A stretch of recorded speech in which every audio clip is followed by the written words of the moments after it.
भाई आशीष जी, आज के कार्यक्रम सरदार वल्लभ भाई पटेल जी की जयंती के समारोह में उपस्थित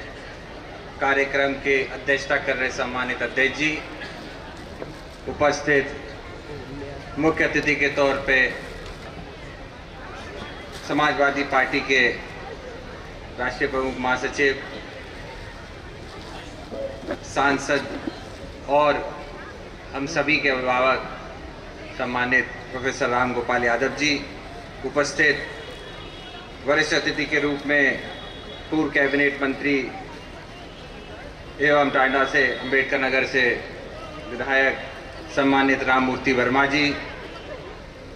उपस्थित इटावा जिला पंचायती अध्यक्ष, नगर का प्रथम नागरिक और इस नगर की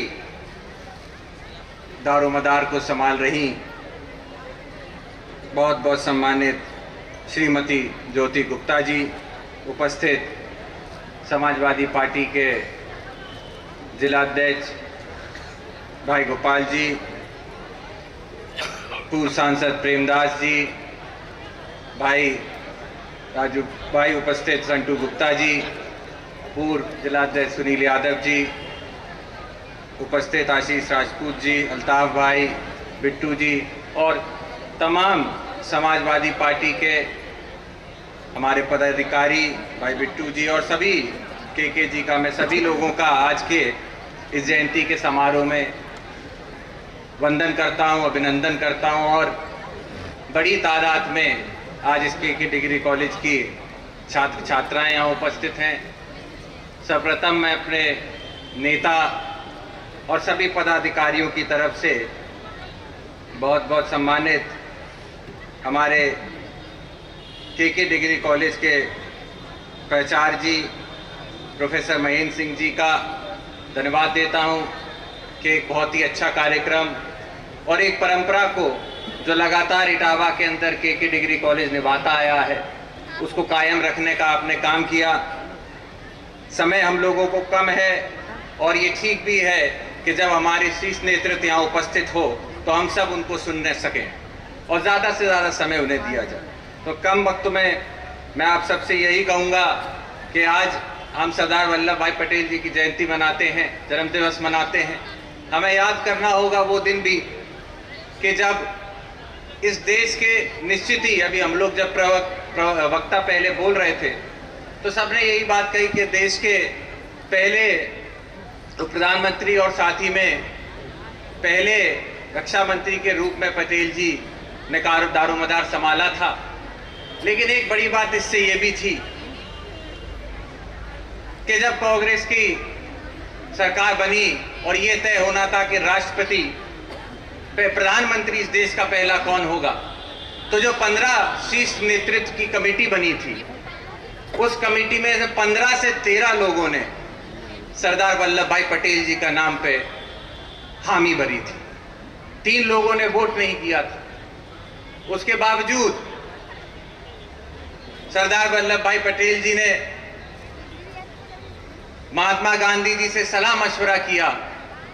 और इस निर्णय पर आए कि जो जिम्मेदारी उनको निभानी चाहिए, जो इस देश की अखंडता को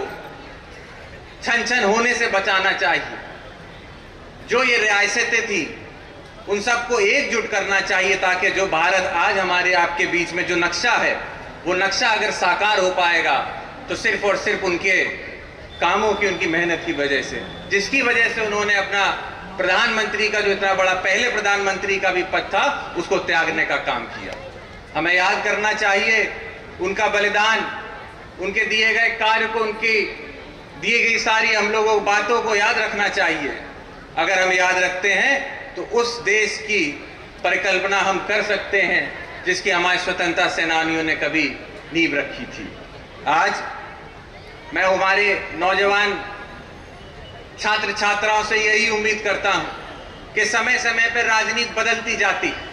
और राजनीति बहुत तेजी में बदल रही। इसका असर जो आज हमारे पास टेक्नोलॉजी है उसमें देखा जाता है। खबरों का एक सैलाब सा हमारे आपके बीच रहता है। एक होड़ लगी रहती है जनता को लुभाने की। जो हमारे देश के अंदर किए गए कार्य थे, उन कार्यों को श्रेय लेने की होड़ लगी रहती है। लेकिन ये आपको हमें देखना होगा कि कौन सी खबर सही है, कौन सी गलत है,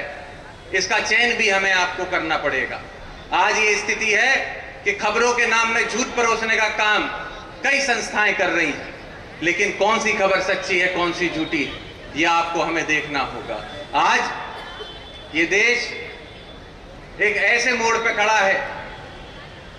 जहां से जो रास्ता बनता है, अगर समाजवादियों का रास्ता चुना जाता है तो निश्चित ही हमारे स्वतंत्रता सेनानियों की जो परिकल्पना थी, जो सोच थी, उस रास्ते पे हम चलने का काम करेंगे। तो मैं आप सबसे अनुरोध करूंगा कि आज सरदार वल्लभ भाई पटेल जी की जयंती पे हम सभी लोग याद करें उनके द्वारा और वही सब स्वतंत्रता सेनानियों द्वारा जो बलिदान दिया गया, ताकि आने वाले समय में भारत देश सबसे अग्रम श्रेणी में आ सके। आए हुए सभी लोगों का मैं तहे दिल से धन्यवाद देता हूं। साथ ही में सरदार पटेल जयंती समारोह के इस कार्यक्रम के पटेल विचार आयोजक की कमेटी के सभी हमारे सम्मानित वरिष्ठ कमेटी का, वरिष्ठ सदस्यों का मैं तहे दिल से धन्यवाद देता हूं कि हमें यहां आमंत्रित कर जो आपने सम्मान देने का काम किया है। मैं आपका और आपकी पूरी कमेटी का तहे दिल से धन्यवाद देते हुए अपनी बात को खत्म करता हूं। बहुत बहुत धन्यवाद।